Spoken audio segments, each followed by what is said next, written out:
আসসালামু আলাইকুম। তো দর্শক, আপনারা দেখতে পাচ্ছেন আসলে এটা কি পুকুর নাকি আপনার ফসলের মাঠ সেটা বোঝাই কষ্ট। দেখেন মাটি ফাইটে একদম চড়চির হয়ে গেছে আর ঘাস কি পরিমাণ হয়েছে।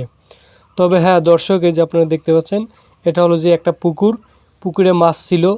তো মাছ ধরার জন্য পুকুর আপনার পানি সরিয়ে ফেলা হয়েছে, তারপরের পরিস্থিতি এরকম আছে। এখন আমরা এই পুকুরটাকে কিভাবে সম্পূর্ণ নতুন রূপে সাজাবো সে সকল বিষয়ে আলোচনা করব। তার আগে আমি আপনাদের একটা দৃশ্য দেখাচ্ছি। এই যে আপনারা দেখতে পাচ্ছেন যে একটা বেজ করা কলম, বেজমেন্টেন।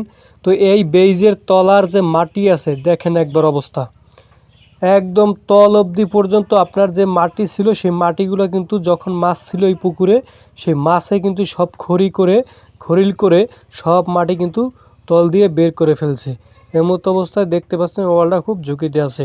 তো এইরকম কিন্তু পাড়ের চারোপাশের যে পাড় আছে সে পাড়গুলো কিন্তু মাছে এইভাবে আপনার মাটি সরিয়ে ফেলেছে। কি অবস্থাটা করেছে একবার আপনারা একটু দেখেন।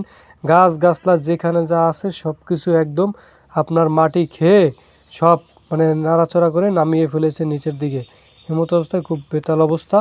তো পুকুর সেচ দেওয়ার পরে আপনারা যে কাজটা করবেন, আপনাদের এই যে গাছের ডালপালা দেখতে পাচ্ছেন চতুর্পাশ দিয়ে যত ডালপালা গাছগাছালি আছে এবং এই যত গাছ আপনার পড়ে আছে সেগুলো কেটে সব পরিষ্কার করতে হবে।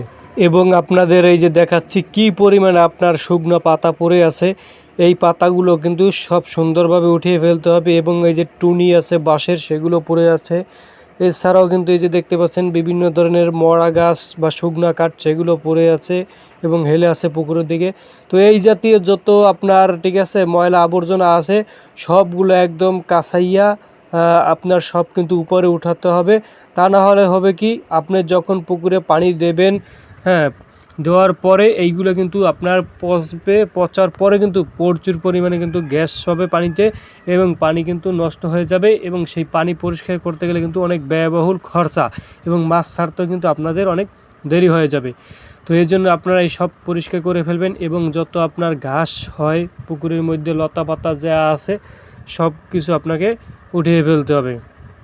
তো দর্শক দেখেন, আপনাদের আর একটা জিনিস আমি দেখাচ্ছি। এই যে দেখেন গাছের গোড়া কত ফিট পর্যন্ত ভিতরে কিন্তু মাছে আপনার মাটিগুলো সরিয়ে ফেলেছে। এই জন্য আপনারা যে কাজটা করবেন, পুকুরের চারোপাশ দিয়ে যে নেট আছে, মাছের ঘেরের যে নেটগুলো পাওয়া যায় সেই নেটগুলো এনে আপনারা যদি দিয়ে দিতে পারেন তাহলে কিন্তু এই সমস্যাটা আর হবে না। সেক্ষেত্রে কিন্তু অনেকটা আপনার ভালো হবে। এবং আপনাদের যাদের পার তলিয়ে যাওয়ার সম্ভাবনা আছে সেই পারগুলোকে আপনারা মাটি দিয়ে সুন্দরভাবে বেঁধে দেবেন, তাহলে কিন্তু ভালো হবে। এরপরে যে কাজটা করবেন সেটা হলো যে চুন যে আছে চুন গুলিয়ে সুন্দরভাবে পুকুরের সমস্ত জায়গায় ছিটিয়ে দিয়ে রাখবেন। এবং কালো যে ডিএপি সারটা আছে সেই সার এবং জৈব সার যে আছে সেইগুলো আপনারা সুন্দরভাবে সমস্ত জায়গায় কিন্তু পুকুরের ছড়াই ছিটাই দিয়ে দেবেন এবং হালকা পরিমাণে ইউরিয়া সারও দিয়ে দেবেন।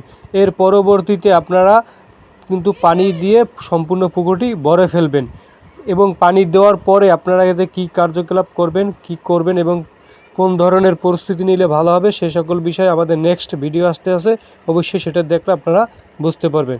তো ধন্যবাদ সকলকে, আশা করি সকলে ভালো থাকবেন।